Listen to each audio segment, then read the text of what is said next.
काबिल-ए-याद के ज़ेरे एहतमाम तलबा तालिबात के लिए जदीद दौर की डिजिटल फोटोग्राफी की अहमियत और प्रैक्टिकल के लिए वर्कशॉप का एहतमाम किया गया।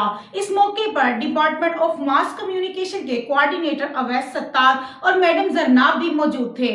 वर्कशॉप में आईपीसी इंटरनेशनल फोटोग्राफी काउंसिल अक़वाम मुत्तहिदा के gold medalist international photo journalist Mohammad Tahir ने बतौर मेहमान खसूसी शिरकत की। मोहम्मद ताहर ने तलबा तालिबात को डिजिटल फोटोग्राफी की अहमियत और प्रैक्टिकल की सूरत में किस तरह डिजिटल फोटोग्राफी की जा सकती है और फोटोग्राफी में नए आने वाले स्टूडेंट्स के लिए कैमरे के बारे में बताया। कैमरे में मेन 3 चीजों की बहुत अहमियत है: ISO, aperture, shutter speed. Photography की अकसाम, लैंडस्केप, वाइल्ड लाइफ, पोर्ट्रेट के बारे में ब्रीफिंग दी। इस मौके पर मोहम्मद ताहर ने तलबा तालिबात को बताया कि हाजिर जदीद दौर में फोटोग्राफी की सूरत में कि जिससे आप अपना नाम बना सकते हैं, बल्कि आप फोटोग्राफी के जरिए अपने अदारों का और पाकिस्तान का मस्बत चेहरा भी दिखा सकते हैं।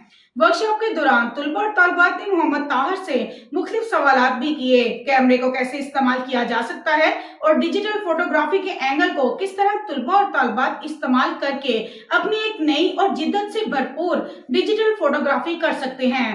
इस मौके पर मोहम्मद ताहर ने तलबा तालिबात को बताया कि न्यूज फोटोग्राफी क्या होती है और इसको किस तरह किया जा सकता है, किस इवेंट को किस तरह आपने फोटोग्राफी में अपनी अक्सबंदी करनी है और किस तरीके से किस एंगल पर खड़े होकर न्यूज फोटोग्राफी बनाई जा सकती है। यूनिवर्सिटी ऑफ फैसलाबाद की इंतजामिया ने इस वर्कशॉप को कामयाब बनाने पर तमाम शुरा का शुक्रिया अदा किया और मुस्तकबिल में भी इस तरह के तालीमी प्रोग्राम्स के इनकाद का अज़्म किया। हमारे चैनल को लाइक, शेयर, सब्सक्राइब जरूर करें और घंटी का निशान दबाना ना भूलिएगा ताकि आने वाली हर नई वीडियो आपको मौसूल हो सके। तो देखते रहिएगा चैनल 1 by 1 न्यूज़ HD।